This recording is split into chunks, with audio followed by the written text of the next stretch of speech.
Bon, tu es dans l'optique de t'acheter un nouvel écran PC Gamer parce que tu as une nouvelle config, la toute première par exemple, et tu sais pas trop quoi choisir, ou alors tu as déjà une config que tu as upgrade, update, par exemple en termes de combo, carte graphique, processeur, et tu veux atteindre les performances nouvelles proposées par cette nouvelle config, et bien aujourd'hui les amis, nous allons voir un top 10 écran PC Gamer dans ce but de vous répondre justement à cette question, quel écran je vais devoir choisir par rapport à ma config, par rapport à mon budget. Je vous ai sélectionné donc 10 écrans les amis, au meilleur rapport qualité-prix, ils partent de la Full HD jusqu'à la 4K, toujours dans le meilleur investissement. Inutile d'avoir un nano RGB derrière votre écran pour le payer 600 balles au lieu de le payer 400 balles par exemple. On s'en branle un petit peu. Donc automatiquement, voilà, le but c'est ça. Et donc de toute façon, vous le savez, hein, pour ceux qui sont là sur la chaîne secondaire, c'est le but un peu de cette chaîne, de faire du meilleur rapport qualité-prix, de l'investissement malin, sans forcément venir se ruiner pour pas grand-chose.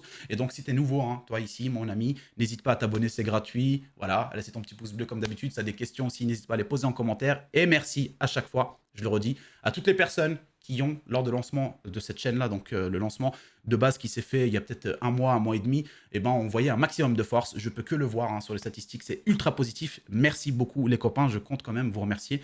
Donc même si ça prend un peu de temps et qu'il y a des gens qui sont nouveaux et tout et qui ne comprennent pas trop. Donc voilà les copains, écoutez, on va commencer donc par le top 10, voir chaque écran ensemble. Mais avant de faire ça, déjà, laissez-moi faire comme d'habitude un petit peu. J'aime bien aussi mettre un peu le contexte. Parler un petit peu, par exemple, en l'occurrence, ici, on va très rapidement aborder le champ lexical, hein, on va dire les termes techniques à savoir, ou en tout cas sur lesquels vous aurez besoin d'avoir une info avant de faire votre choix. Pour moi, c'est important, avant de vous parler de quoi que ce soit, de vous donner un peu tout le contexte pour que vous ayez le maximum d'informations avant de faire justement votre achat d'écran PC Gamer. On va commencer à parler tout simplement par les trucs assez simples, ça va être rapide. Hein. Donc de toute façon, vous avez le chapitrage, si vous avez envie de passer directement aux écrans, vous pouvez. Mais là, vraiment, c'est pour ceux qui débutent et qui n'ont pas forcément toutes les informations. Donc on va parler de, tout simplement, comme je l'ai dit, de tout ce qui est résolution, taille de l'écran. Les trucs, donc voilà, à savoir, avant de faire votre choix, donc bien sûr, vous avez les tailles de l'écran, hein, 25 pouces, 24 pouces, 25, 27, 32, 34, 37, vous avez la résolution, donc Full HD, Quad HD, 4K. Alors, il y a une sorte de corrélation, si je puis dire, entre ces deux termes, c'est que, bon, en général, les gens vont vous conseiller, par exemple, quand vous jouez en Full HD, de prendre un 24 pouces, si vous passez sur de la Quad HD, de prendre un 27 pouces, et si vous passez sur de la 4K, de prendre un 32 pouces. Moi, je ne suis pas complètement d'accord avec ces dires. En fait, c'est que pour moi, c'est un peu plus ambigu. C'est un peu plus compliqué que ça, tout simplement, de se dire si je joue en 4K, je prends un 32. Non. En gros, par exemple, moi, actuellement, je joue sur un 4K et je suis en 27 pouces. Pour moi, tout va venir dépendre de votre distance entre vous et votre écran. En termes d'assises, en termes de bureau, quelle est la profondeur que vous avez entre vous et l'écran, à prendre en compte bien sûr si c'est votre écran et sur son pied d'origine, ce qui prend un peu de place, ou alors sur un bras écran, ce qui vous permettra potentiellement de le coller quasiment au mur, et donc vous donnera de la distance. En général, moi ce que je dis, c'est effectivement en Full HD, voilà, vous jouez en 24 pouces, en Quad HD en 27 pouces, mais en 4K, vous pouvez aussi jouer en 27 pouces et 32 pouces. Voilà. En gros, à ce niveau-là, donc pour la 27 pouces, Quad HD ou 4K ou autre, ça dépendra. Est-ce que derrière, si par exemple vous vous posez la question, je vais jouer sur de la 4K, est-ce que je prends absolument un 32 pouces? Et bien ça dépendra de votre profondeur entre vous et votre écran, enfin la distance que vous avez. Parce que si vous prenez un écran beaucoup trop grand, ça peut vous faire mal aux yeux, ça peut vous ruiner une session gaming, ça peut vous faire mal à la tête, etc. Si vous prenez un écran trop petit et que vous êtes trop loin, c'est exactement la même chose. Donc il faut trouver le bon ratio. Moi, ce que je dis en général, c'est qu'entre 80 cm à 90 cm de profondeur de bureau, donc entre vous et l'écran, vous prenez un 27 pouces, même si c'est de la 4K. Moi, c'est le cas aujourd'hui et j'en suis extrêmement satisfait. Alors bien sûr, ça dépend aussi d'un autre point, et c'est le dernier point par rapport à ce niveau-là, c'est le jeu auquel vous jouez, en tout cas le type de jeu auquel vous jouez. Si vous jouez à des jeux compétitifs qui vous demandent absolument d'être focus sur votre écran, il faut que vous ayez la possibilité de voir votre écran sans tourner la tête à droite et à gauche, ce qui vous fait perdre souvent des informations, du temps, et vous prenez un headshot. Si vous jouez à des jeux de chill, tranquille, etc., immersifs et tout, un 4K 32 pouces, même avec une distance de 80 cm de profondeur, ça peut faire l'affaire. Donc voilà, ça dépendra vraiment de chacun et surtout de la situation de chacun et l'envie qu'il a envie de ce qu'il a envie de faire en fait avec sa config PC Gamer et son écran et quel type de jeu, etc., etc. Donc ça, c'est vraiment un truc important à savoir. Maintenant, on a aussi, donc sur les écrans, les deux différentes dalles, il y en a plus, hein, mais les dalles les plus, on va dire, utilisées actuellement, entre parenthèses, sans parler de l'e-sport qui utilise encore des dalles TN parce que c'est ultra réactif, etc., ce qui n'est pas forcément notre cas, on n'est pas des pros. Voilà, on va parler des dalles IPS et dalles VA. Simple, c'est les deux dalles différentes. Les VA, vous les retrouvez très souvent dans les écrans incurvés, parce que c'est avec cette dalle-là qu'on peut incurver les écrans et pas la dalle IPS. La dalle IPS va être, on va dire, un peu plus intéressante en termes de contraste de couleur, hein, en termes de vivacité de couleur, va être assez intéressante. Et la dalle VA va être, on va dire, avoir une différence, va être très bonne en termes de couleur aussi, attention, hein, mais va avoir une différence sur tout ce qui est contraste noir et blanc. Donc du coup, si vous jouez par exemple à Hogwarts Legacy, les jeux un peu comme je vous ai dit, chill, tranquille, etc., avec des belles images contrastées, la dalle VA peut être très intéressante à ce niveau-là. Vous avez quoi encore? Vous avez les technologies habituelles qu'on connaît, qu'on voit un peu partout à chaque fois dans les descriptifs d'écran. Donc l'Adaptive Sync, le G-Sync, le FreeSync. Qu'est-ce que je dois faire? Est-ce que si j'ai une AMD comme carte graphique, je dois absolument prendre un FreeSync? Est-ce que si j'ai une Nvidia en carte graphique, est-ce que je dois absolument prendre un G-Sync, etc., etc. Grosso modo, alors j'ai pris des petites notes pour bien vous expliquer le truc. En gros, donc ces trois technologies partent sur une base, en fait. Les deux technologies G-Sync et FreeSync partent sur une base. C'est l'Adaptive Sync qui a été créé par une société VESA. Donc, c'est une norme, en gros, qui est implémentée directement dans HDMI, DisplayPort, etc. Et donc, ça vous permet d'éviter tout ce qui est tearing et stuttering, donc déchirement d'image ou des saccades quand vous jouez à des jeux vidéo. Et donc, chaque constructeur de cartes graphiques a un peu sa norme, entre parenthèses, qu'il a adaptée, ou en tout cas qu'il a créée sur la base de l'Adaptive Sync, hein, donc qui évite, on va dire grosso modo ça. En résumé, si vous avez une carte graphique AMD, voilà, FreeSync ou Adaptive Sync, ça marche. Si vous avez une carte graphique Nvidia, G-Sync ou G-Sync compatible, ça marche. Alors le G-Sync compatible, c'est qu'en gros, souvent, vous avez des écrans FreeSync compatibles AMD, mais en gros, Nvidia les valide parce que ils font l'affaire, ils font ce qu'il faut, etc. Ils les valident pour qu'ils soient G-Sync compatibles. Donc en gros, utilisables avec votre carte graphique Nvidia. Et vous avez d'autres écrans qui sont tout simplement juste G-Sync. Voilà. Donc ça, c'est à vous de voir. Cherchez, bien trouver le truc, etc. pour pas vous gourer. Mais la solution universelle serait en gros de choisir un écran G-Sync compatible FreeSync et comme ça valider donc en gros par une Nvidia. En gros, vous avez les deux. Si vous avez la carte graphique AMD ou Nvidia, ça marchera aussi. Il n'y aura aucun souci. Bien sûr, le G-Sync viendra coûter un peu plus cher en termes de techno sur les écrans que le FreeSync. Ça, c'est un truc classique, hein, comme d'habitude. De toute façon, j'ai envie de dire pour Nvidia.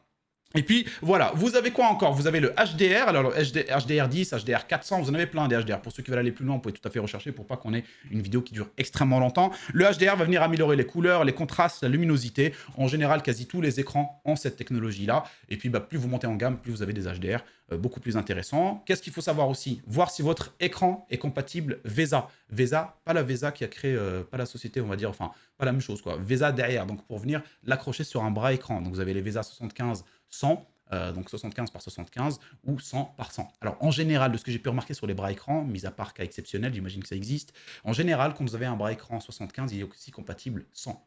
Donc en gros, vous avez juste des trous un peu espacés, et du coup, si vous avez un écran VESA 100%, 100 par 100, et votre bras écran le fait aussi. Donc ça, voilà, mais à vérifier quand même. Donc grosso modo, c'est un peu ce qu'il faut savoir hein, avant de faire votre choix.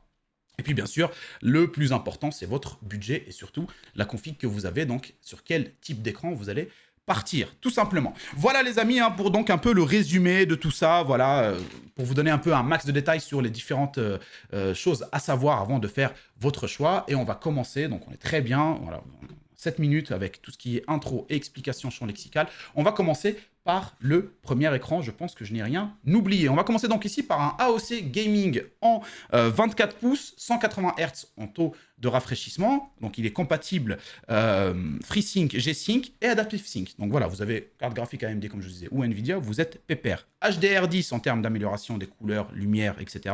VESA 100 par 100, donc pour ceux qui veulent mettre un bras écran à l'arrière. Et vous avez une prise jack. Donc on est quand même sur un excellent écran ici en 180 Hz pour de la Full HD en 24 pouces. Voilà, en dalle IPS pour le coup ici.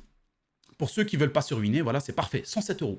Il y a eu pas si longtemps que ça, je vous le dis, pour avoir un écran Full HD dans ce genre de performance et de conditions, ça coûtait beaucoup plus cher. Donc ça va être vraiment très très intéressant. 107 €, c'est un AOC en plus, valeur sûre. Voilà, on n'est pas sur de l'incurvé. Par contre, pour ceux qui veulent absolument de l'incurvé, eh bien, vous avez ici Crua Gaming. Donc une marque, hein, on peut dire que c'est les mêmes marques que Titan Army, KTC, tout ça, hein, voilà, toutes les marques qu'on connaît, un Korui, etc. Ici, vous l'avez à 131 €. Alors, je vous le mets parce que vous pouvez avoir un coupon à 119 € en fait. Et du coup, bon, si vous le trouvez à 131 €, je vous invite quand même, sauf si vous êtes vraiment dans l'optique absolument d'acheter un écran incurvé pour de la Full HD, et si vous n'êtes pas dedans, dans cette situation-là, vous achetez celui-là à 107 €, il fera largement l'affaire. Sinon, si vous avez toujours donc, la possibilité de payer avec ce coupon de remise à 119 €, celui-là, il est vraiment très intéressant. On est sur un écran donc 24 pouces en Full HD, mais qui peut aller jusqu'à 200 Hz en taux de rafraîchissement. Ça, c'est vraiment très très intéressant. Donc, il est incurvé, il est en dalle VA. Voilà, mon ami. Non, mais tu commences à comprendre. Compatible FreeSync, donc plutôt optimisé pour tout ce qui est carte AMD. Et vous avez le VESA 75 par 75. On n'a pas de casque audio ni rien du tout dedans, il n'y a vraiment rien. C'est un basique, mais qui reste très intéressant en termes de rapport qualité-prix par rapport à ce que vous attendez d'un écran, surtout donc de l'affichage de votre config, enfin de votre jeu dans de bonnes conditions. À côté de ça, on a le Samsung Odyssey G4 en 25 pouces, 240 Hz en Full HD, dalle IPS. Voilà, pour ceux qui jouent à Valorant, Counter-Strike, Call of Duty, donc les jeux en fait compétitifs sur lesquels tu n'as pas besoin de monter dans des performances entre parenthèses énormes, tu as besoin plus de... Enfin si, des performances énormes, mais je veux dire plutôt le côté graphique, tu n'as pas besoin d'avoir les graphiques en ultra à chaque fois, donc tu vas réduire la distance d'affichage, tu vas réduire un peu l'occlusion ambiante, les trucs comme ça, qui fait que ça va te permettre d'avoir un max de FPS. Et ben voilà, on est sur un écran ici très intéressant pour tous ceux qui jouent compétitif sur de la Full HD. Donc c'est simple, hein, il vous faut juste un bon processeur et une carte graphique moyenne et vous allez potentiellement atteindre facilement les 240 Hz, surtout comme tout ce qui est Valorant, etc. Encore une fois, je le répète. Alors celui-là, il est vraiment, encore une fois, très intéressant rapport qualité-prix. 178 € pour un écran Full HD compétitif. On peut dire que c'est le cas. Vous êtes donc, comme je vous ai dit, hein, sur une dalle IPS, il ne faut pas que je me gourre avec toutes les prises de notes. Donc, il est compatible FreeSync, G-Sync. Il a une prise jack audio donc pour le casque à l'arrière, un VESA 100 x 100. On est sur du HDR10 et vous avez une petite prise USB potentiellement. Si vous avez par exemple envie d'accrocher des bandes de LED derrière, vous voulez brancher la prise USB derrière votre écran, ça s'allume, il n'y a pas de souci. 178 € pour celui-là en Full HD. On va passer ici donc à la gamme au-dessus, à la résolution supérieure, sur de la Quad HD. On est encore chez Samsung. On est sur un écran donc 27 pouces, 165 Hz, d'Alvea, donc il est très légèrement incurvé. Il est incurvé, il est combré. C'est bon, je rigole. Avec une cambrure de 1000 R, si je puis dire. Voilà, donc qu'est-ce qu'on a sur celui-là, les amis? Donc on est sur, comme je dis, de la Quad HD 165 Hz en VA incurvé. Il est compatible AMD FreeSync. Donc celui-là, si vous avez une carte graphique, donc AMD, vous êtes pépère, hein, vous pouvez profiter de ça. Et si jamais vous avez une carte graphique Nvidia, alors le truc, c'est vrai que j'ai pas précisé au début, en fait, il faudrait vérifier parce qu'il y a des cartes, en fait, il y a des écrans comme celui-là, par exemple, quand c'est des Samsung et tout, en général, il n'y a pas de souci. Ils vont être compatibles aussi Nvidia G-Sync. En fait, ça dépend. Il faut aller voir justement sur le site du constructeur Nvidia quelle est la liste donc des écrans, etc., compatibles, qui sont FreeSync et qui sont compatibles quand même G-Sync, etc., etc. Donc ça, c'est un truc vraiment, c'est une recherche à faire de votre côté. Moi, je vous ai donné un peu le détail technique. Donc voilà, on est ici sur un AMD FreeSync, à voir quand même. Parce qu'en général, je vous le dis, hein, Nvidia, tout ce qui est Samsung, LG, etc., il y a de la compatibilité de ouf. Après, oui, bien sûr, sur du Core UI, etc., si vous dites que je suis juste AMD, ça sera juste AMD, tu vois. Donc bref, ici, voilà, vous avez ça. On est sur le quatrième. Donc vous avez, comme je vous ai dit, donc, le AMD FreeSync, VESA 75 par 75, HDR 400, HDR10 pardon, et USB en termes de prise. Voilà, encore une fois, pour ceux qui veulent afficher coller des trucs derrière leur écran, etc., alimentés par USB ou juste un hub ou des conneries comme ça.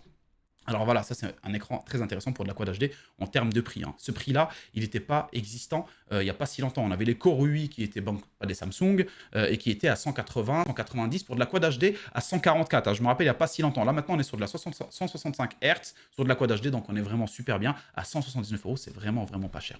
On va enchaîner par le 4TC. Donc ici, écran 27 pouces pareil, Quad HD, mais un peu plus de perf en termes de taux de rafraîchissement. 180 Hz en fast IPS en termes de dalle. Alors, qu'est-ce qu'on a sur celui-là? On est sur du 180 Hz, comme je vous ai dit, en IPS 27 pouces, FreeSync, G-Sync, les deux, donc AMD et Nvidia, vous êtes pépère. Et qu'est-ce qu'on a dessus? On a de la VESA, donc 100 x 100, pour ceux qui veulent l'accrocher sur un bras écran, HDR et USB et prise jack. Donc, à l'arrière, vous avez tout ce qu'il faut. USB, prise jack, vous avez le HDR10 ici, pardon, j'ai pas précisé la chose. Donc, vous avez quand même un excellent écran à 189 € pour de la Quad HD sans vous ruiner. Voilà, dans de très bonnes conditions, 180 Hz. Donc, si vous pouvez atteindre les 180 FPS avec votre carte graphique, votre config sur votre écran Quad HD, vous allez être vraiment pépère, vous allez apprécier vos sessions gaming sans aucun problème. On continue ici avec les Core UI. Hein, vous connaissez Core UI maintenant depuis le temps. Et là, on va passer sur un écran Quad HD quand même performance en termes de potentiel, en termes de type de jeu auquel vous avez joué. Compétitif, j'imagine.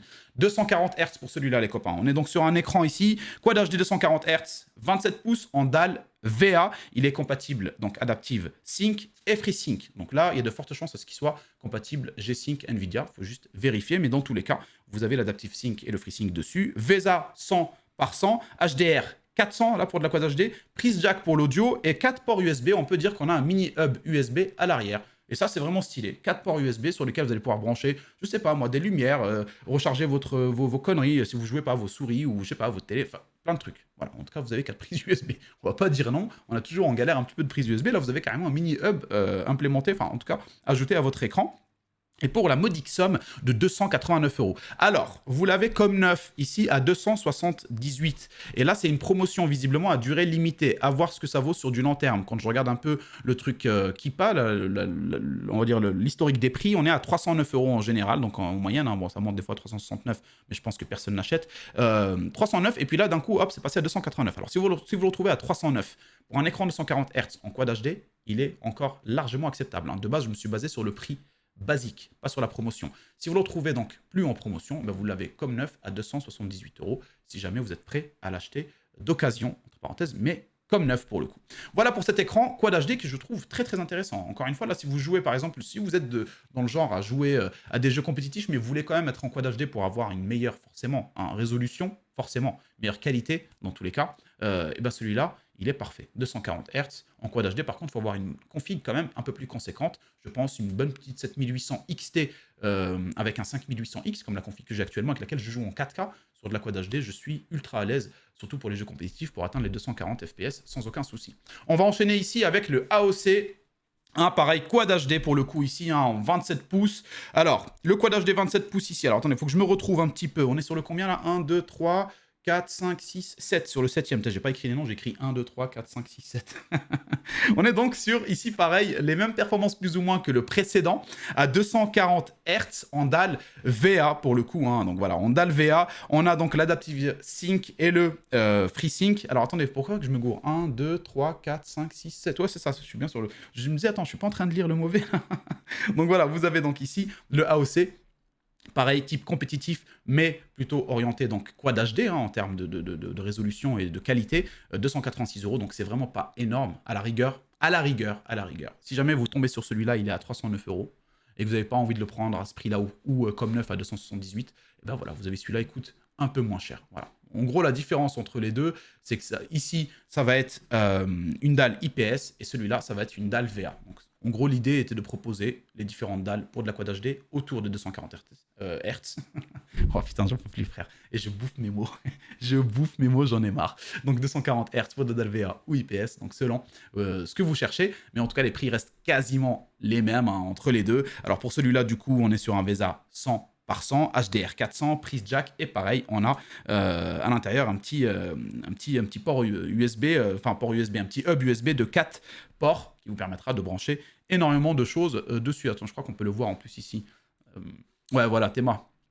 On a ici 4 ports, c'est magnifique, ça fait vraiment du bien. Ah, c'est cool, hein, franchement, c'est cool, je vous le dis, ça change la donne. Donc bref, on va enchaîner par le suivant. Ici, on a fini un peu les Quad HD que j'estime être de très bons rapports qualité-prix avec les différentes technologies que ça vous propose, les différentes dalles, etc. Taux de rafraîchissement, etc., etc. Là, on va enchaîner par un ultra wide Quad HD de 34 pouces, j'allais dire 32, mais en fait, on est carrément sur du 34. On est sur du AOC ici, les copains. AOC, qu'est-ce qu'on a ici? Donc 180 Hz en 34 pouces, comme je l'ai dit, en dalle VA, forcément, en fast VA. Pour la dalle, c'est un peu comme le fast IPS, tu vois. Bon, ça reste de la dalle VA en soi. Donc incurvé, hein, on est sur du FreeSync Adaptive Sync. On a quoi en termes de compatibilité? VESA 100 par 100 pour ceux qui veulent l'accrocher sur un bras écran. On a le HDR 400. Et pareil, on a 4 ports USB, une sorte de mini hub à l'arrière hein, qu'on peut voir juste ici. Assez intéressant pour le coup. Hein, voilà, ça fait toujours un plus en termes de USB. Et vous avez la prise jack pour l'audio, pour ceux que ça intéresse absolument. 289 €. C'est pareil ici, on a une offre durée limitée, donc profitez-en. Mais à 339 €, ça reste quand même un excellent écran par rapport à ce qu'il nous propose. Pour ceux qui cherchent des écrans de cette taille-là, pour le coup, il est vraiment parfait. Donc on est sur un choix Amazon. Voilà. Donc pour le coup, voilà, celui-là, il reste, donc pour ceux qui recherchent ce type d'écran, ce type de format, un excellent écran, rapport qualité-prix. On va enchaîner avec la 4K, et on en a deux pour le coup, que je trouve extrêmement intéressant en termes de prix, parce que ça monte très vite dans la 4K. Alors bien sûr, l'OLED, moi j'en veux pas. Dans cette vidéo-là, en tout cas, j'en veux pas, parce que ça coûte extrêmement cher. C'est vrai que c'est très très beau, mais ça coûte extrêmement cher, et je vois pas trop l'intérêt pour l'instant. Donc on va finir par les deux écrans 4K. Le premier, on est sur un 4K 144 Hz à 357 € en 28 pouces en dalle IPS. Alors, il est compatible AMD FreeSync et il est compatible NVIDIA G-Sync. Vous avez le VESA 75 par 75, le HDR 400 et une prise jack. Voilà, pour 375 €, pour ceux qui veulent absolument jouer sur de la 4K, je ne vois pas l'intérêt de dépenser plus que celui-là. Surtout que de la 4K en 144 Hz, ça vous suffira largement. Hein, voilà, parce qu'il y a des gens qui jouent en 4K à 60 images par seconde. Et c'est super beau, en fait, parce que c'est de la 4K, forcément. Donc c'est beaucoup plus joli. Mais attention, je parle de 60 FPS par seconde parce que je parle plutôt des jeux comme par exemple Medieval Dynasty, ou tu vois, les jeux en gros où c'est assez joli, où tu chill, tu vois. Star Citizen, et encore Star Citizen, il faut quand même un petit peu de fluidité, parce que des fois, tu as quand même des moments de PVP et tout. Mais les jeux où tu chill tranquille, etc., en 4K, 60 FPS, ça suffit largement. Là, on est sur un 144 à 357 euros. C'est quand même extrêmement intéressant, je trouve. Pour le dernier, pour le coup, on est sur un 4TC, encore en 4K. Alors, pas beaucoup plus cher, hein. On est à quelques euros en plus. C'est juste, voilà, ici on est sur un Samsung, il est sur un 4TC ici. Donc on est sur un 4K et vous augmentez en termes de taux de rafraîchissement. Vous passez de 144 à 160 Hz. C'est à vous de voir si vous avez déjà les performances, la possibilité en termes de performance par rapport à votre config. Est-ce que vous allez pouvoir les atteindre, les 160 images par seconde ou pas. Et puis, bah, donc voilà. Et si vous avez envie de prendre voilà, du Samsung ou du 4TC, c'est à vous de voir. En tout cas, le prix varie de très très peu entre les deux pour la différence de 144 à 160 Hz. Moi, perso, je partirais sur celui-là. Je me dis quitte à prendre et à ajouter donc absolument un écran 4K et ajouter quelques euros, bah, tu rajoutes 2 euros et tu as un écran 160 au lieu de 144. Alors bien sûr, ici, vous êtes sur du Samsung Odyssey, G7, etc. Et en plus, ici, il est compatible G-Sync. Donc si vous avez une carte graphique NVIDIA, c'est beaucoup mieux, parce que celui-là, il va être compatible Adaptive Sync. Donc la basique, la norme basique mise en place par DESA, comme je vous expliquais en début de vidéo, à vérifier si jamais voilà, NVIDIA l'a validé ou pas du tout. Mais si ce n'est pas le cas, voilà, ce sera un peu dommage de ne pas pouvoir profiter de cette techno avec votre carte graphique pour éviter tout ce qui est tearing, stuttering, comme je vous ai dit en début de vidéo justement. Ici, voilà, donc Fast IPS, hein, 160 Hz, 27 pouces, VESA 100 par 100, USB, jack et HDR 400. Voilà, 359 euros pour cet écran en 4K. Donc, ce qui nous fait au total, donc 1, 2, 3, 3 écrans en Full HD avec différentes performances, différentes, on va dire, caractéristiques techniques. On a 1, 2, 3 écrans, non, 4 écrans en Quad HD, pareil, 2 écrans plutôt abordables, les autres un peu plus performants en termes de FPS. Vous avez un écran incurvé pour ceux que ça intéresse. Je ne vois pas l'intérêt d'investir plus dans les écrans incurvés, sauf si vous voulez passer sur des trucs vraiment avec beaucoup plus de... au lieu de 180 Hz comme celui-là, bah, ils seront à 200, 240, etc. Mais ça va coûter très très vite, beaucoup plus cher que 289 euros. Et puis vous avez les 2 écrans 4K pour ceux que ça intéresse. Voilà les amis pour cette petite vidéo guide d'achat autour d'un top 10 écran PC Gamer pour les différents budgets. Comme je vous ai dit, j'ai essayé d'aborder le thème dans sa globalité en étant le plus rapide possible, parce que c'est le dimanche, désolé, j'ai été vraiment pris à court. 2 cours, tout pack chaque cours. Non, rien. Oh mon dieu, mais n'importe quoi. Donc ouais, le Rototo, là, il m'a surpris. Donc je dis, voilà, j'ai essayé de donner le maximum d'informations concernant donc tout ce qui est à savoir avant de faire votre choix, et pour pas vous gourer, pour pas venir, on va dire, avoir quelque chose qui vous convient pas ou autre, vous avez toutes les informations. Pour moi, ce qui reste le plus important pour conclure cette vidéo, c'est vraiment, faites le choix de votre écran, premièrement par rapport à votre budget, et deuxièmement, encore une fois, et pour moi c'est le plus important, à chaque fois je pense qu'on n'en parle pas assez, c'est que c'est la distance entre vous et l'écran. Pour l'expérience gamer que vous allez avoir, eh ben, il faut vraiment, vraiment optimiser ce choix-là par rapport à ça. Je vous le dis, parce que si vous jouez à Valorant, d'accord, et que vous vous mettez sur un écran 32 pouces Quad HD, et que vous êtes à une distance de, je sais pas moi, disons 60-70 cm, je vous le dis, vous allez souffrir. Déjà, vous allez être mauvais, parce que vous allez devoir des fois tourner la tête à droite pour voir. Il y a un mec qui vient, hop, tu tournes la tête à droite, le mec à gauche, il te met une balle, tu l'as même pas vu.